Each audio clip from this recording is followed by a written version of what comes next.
said it wasn't very satisfying. You didn't know you got one. What about this time? Do you think you got your money's worth?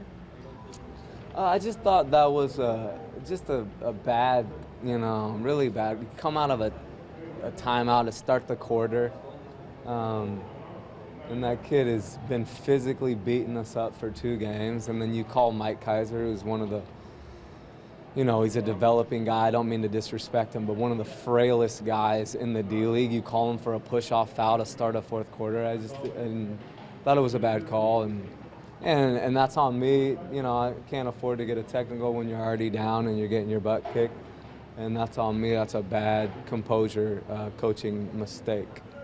I heard you multiple times on the sideline saying, don't stop playing, don't stop playing.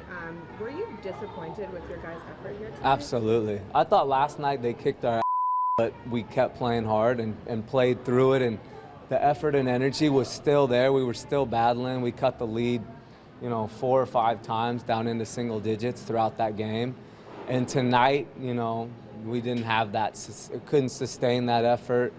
There's some really bad lapses defensively and offensively. I hadn't seen that in a really long time, and I guess that was the most frustrating. I hadn't seen that body language, and I hadn't seen that type of effort in a really long time. And so we had been playing hard consistently. And so that was disappointing, and absolutely disappointed.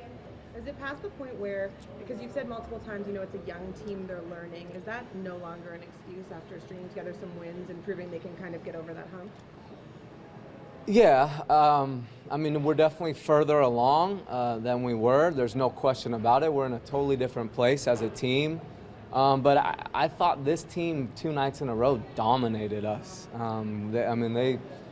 We didn't make shots, but they didn't really shoot it that well either, both nights. And they made more than us. But I thought, anytime we got close, they just made a right play. Thought our individual defense, they would just put their head down, go to the rim. We didn't adjust to the officiating. I thought it was a really solid performance by them both nights, and we looked outmatched. Offensively, you guys were pretty stagnant, and there was a lot of one-on-one going on. Is that frustrating when you're trying to reiterate to the guys that that's not going to get things done? Yeah, it's very frustrating because, again, that's what I saw, I don't know, what was that, a month and a half ago? And that's what we used to look like at the beginning of the season. And I hadn't seen that in so long. We'd been able to fight through adversity, even down in games or giving up leads. We never resorted to that. And that's why I was disappointed tonight that we saw that creep back into our game and into our personality. There's not one guy, unless Cleveland's assigning LeBron to the Raptors 905, you're not going to do it by yourself, and it just makes it worse. It takes a 20-point lead to 30. So coming out of a loss like this, what do you do to prepare for games going forward? Well, I think, human nature, maybe we thought we were further along than we really were. And this is a nice little wake-up tool that, that they're playing great basketball. That's one of the best teams in the league right now. And it lets our guys know that we need to get back to work. We need to refocus, re-energize, and get back on the winning track. Greg started out pretty well today, although he can't replace Robert. Does that give you a little bit of comfort, at least seeing that some of the pieces are there while Ronald's away?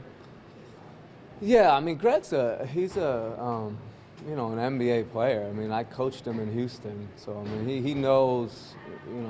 He's more experienced than all these guys that we have. But at the same time, we lacked energy, and that's something that Ronald Roberts gives every time, every minute that he's on the court.